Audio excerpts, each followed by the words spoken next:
Well, I've been a leather worker since I've been a kid. I had a shop in Dartmouth, and you know, I used to make all kinds of sandals and belts and hats and all kinds of things to sell to the merchants in Halifax.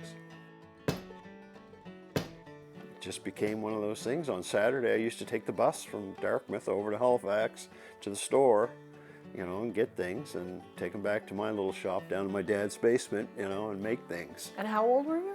14. Yeah. What were the popular things you were making then? Jesus sandals.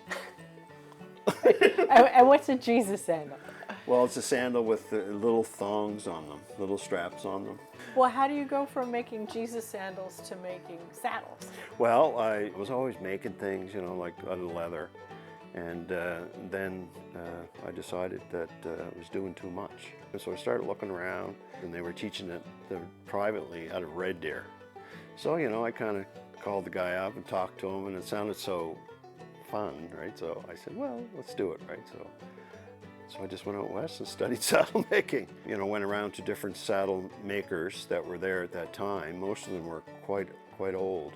And, you know, I got to spend, you know, half a day or a day with them. Yeah, it was a really good experience. It was kind of like a trade school in a way. What kind of satisfaction do you get starting a saddle from scratch and then? Oh, it's a very, you know, good to draw, you know, plan out all the tooling on them, you know, the silver work, all that stuff, right? Yeah, it's a lot of fun doing that. So it starts with the sketch? Yeah, oh yeah, I definitely start with sketching and shaping. Like every piece on the saddle is molded. You know, I've made upwards of 100 saddles now. That's all my patterns for every saddle that I ever made. So, you know, I have all the drawings too. Do you have a favorite one? I do have a favorite one. This will probably be that one right up there. Look. See that picture? It was the first inlaid seat I did. And it's done with ostrich hide. This one here is 20 years old too, this saddle. That's a real cowboy saddle. You get the stars, you get everything. Yeah, you kind of get attached to them.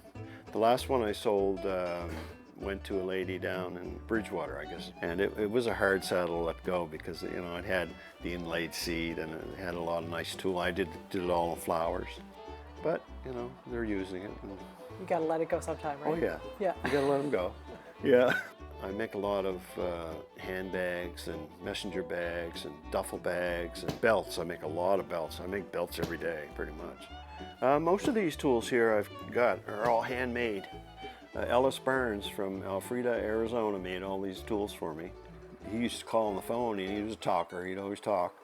And he said, I got some more tools for you. And I said, okay. He said, what do you want? And I'd just say, well, just send them all, Ellis. And he said, okay, if you don't like any, send the ones back you don't like. I never ever sent any tools back to him. How far afield have the saddles gone? Germany, Switzerland. Yeah, that's about the farthest, I think, yeah. I like working in the shop every day. It's at my own pace. And yeah, it's been a lot of fun here. It doesn't feel like work. I think I still got a few more years in me yet. Yeah. Well, I think I'm just going to go until I don't go anymore. There's a big demand for the work I do.